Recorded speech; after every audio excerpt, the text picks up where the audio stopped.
Riyadh, Saudi Arabia. President Trump looked to rally pioneers from around the Muslim world on Sunday in a recharged crusade against fanaticism, dismissing the possibility that the battle is a fight between religions, even as he guaranteed not to berate them about human rights infringement in their own nations. Mr. Trump, who amid a year ago's presidential battle said he felt that Islam despises us and proposed a prohibition on all Muslims entering the United States, sounded diverse subjects in a discourse to Muslim pioneers here in the Saudi capital. While pronouncing psychological oppression to be a fight amongst great and malevolence, he said that it ought to be battled by not too bad individuals of all religions. Going ahead the second day of Mr. Trump's inaugural trek abroad as president, the address was planned as the centerpiece of his stop in Riyadh, where he met with Arab pioneers and assembled a bigger social affair of Muslim pioneers. As a result, the discourse was implied as a reset from the harsher tone and arrangements Mr. Trump embraced as an applicant a year ago and in the beginning of his administration. This is not a fight between various religions, diverse orders, or distinctive civic establishments, Mr. Trump said. This is a fight between savage hoodlums who try to annihilate human life and fair individuals, all for the sake of religion. Individuals need to secure life and need to ensure their religion. This is a fight amongst great and fiendishness. While he has condemned President Barack Obama and others for not utilizing the expression radical Islamic fear-mongering, his staff tried to guarantee that he not utilize it in the discourse here to this Muslim crowd. The propel extracts conveyed by the White House had him rather grasping an inconspicuous however critical switch, utilizing the expression Islamist fanaticism. Some specialists say the word Islamist reflects radicals without tarring the whole religion. However, when that minute in the discourse came, Mr. Trump went off script and utilized both words, Islamic and Islamist. That implies genuinely going up against the emergency of Islamic fanaticism and the Islamists and Islamic dread of different sorts, Mr. Trump said. It was indistinct whether he staggered over the diverse word or deliberately dismisses the change proposed by the content. In any case, he looked to put a greater amount of the weight on Muslim pioneers, approaching them to accomplish more to stand up to radicalism in their middle. The countries of the Middle East can't sit tight for American energy to smash this foe for them, he said. The countries of the Middle East should choose what sort of future they need for themselves, for their nations and, to be perfectly honest, for their families and for their youngsters. Mr. Trump said it would be dependent upon Muslims themselves to cleanse their social orders of the infantry of insidiousness, as he put it. Drive them out, he said. Drive them out of your places of love. Drive them out of your groups. Drive them out of your sacred land. What's more, drive them out of this world. The United States, as far as it matters for its, will settle on choices in view of true results, not rigid philosophy, and wherever conceivable, we will look for progressive changes, not sudden mediation, he included. While Mr. Obama and President George W. Bush in various routes and to various degrees had advanced human rights and vote-based system as strategies to undermine bolster for radicalism, Mr. Trump clarified he didn't plan to openly weight Muslim countries to facilitate their severe arrangements. We are not here to address, he said. We are not here to guide other individuals how to live, who to be, or how to venerate. Rather, we are here to offer association in view of shared interests and values to seek after a superior future for all of us. As of late, assistants have recommended that Mr. Trump would rotate far from the serrated-edged dialect of his presidential crusade. Lieutenant General H.R. McMaster, the president's national security consultant, who has pushed Mr. Trump to quit utilizing the expression radical Islamic fear-based oppression, implied that the president may not utilize it in the discourse. The president will call it whatever he needs to call it, General McMaster said in a meeting with This Week on ABC News. Yet, I believe it's imperative that, whatever we call it, we perceive that these are not religious individuals and, truth be told, these adversaries of all civic establishments, what they need to do is to shroud their criminal conduct under this bogus thought or some likeness thereof of religious war.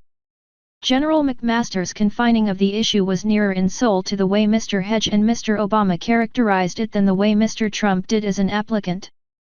Both of his ancestors contended that fear-based oppressors had debased Islam, which they portrayed as basically a religion of peace. Amid a year ago's battle, Mr. Obama rejected Mr. Trump's utilization of the expression as yapping that would fall into the trap of painting all Muslims with a wide brush and suggest that we are at war with a whole religion, consequently doing the fear-based oppressors' work for them.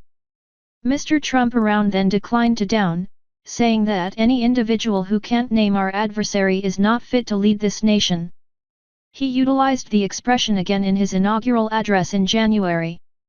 Indeed, even after General McMaster told his national security staff that the expression was hazardous and ought not be utilized, the president insubordinately referred to it again days after the fact in a deliver to a joint session of Congress, a move seen as his very own reproach national security guide. Still, General McMaster said Mr. Trump has been tuning into the Muslim pioneers he has been meeting since getting to be president and comprehends their perspectives better.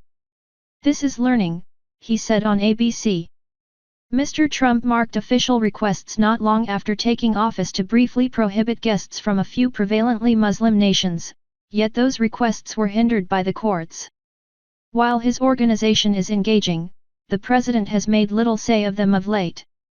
The page on his battle site requiring the add up to and finish shutdown of Muslim movement has been brought down. A few councils who pushed more grounded activity and dialect about what they call the Islamic danger have either left the organization or have blurred in impact. Michael T. Flynn was terminated as National Security Counselor for different reasons, while Stephen K. Bannon, the president's central strategist, and Sebastian Gorka, a White House assistant, are said to have less influence. The Trump Organization and Saudi Arabia declared on Sunday that they would make a joint terrorist financing targeting center to formalize long-standing collaboration and look for better approaches to cut off wellsprings of cash for radical gatherings. Mr. Trump additionally wanted to visit the new Global Center for Combating Extremist Ideology in Riyadh. Mr. Trump's discourse will top an excited, hurricane day of discretion.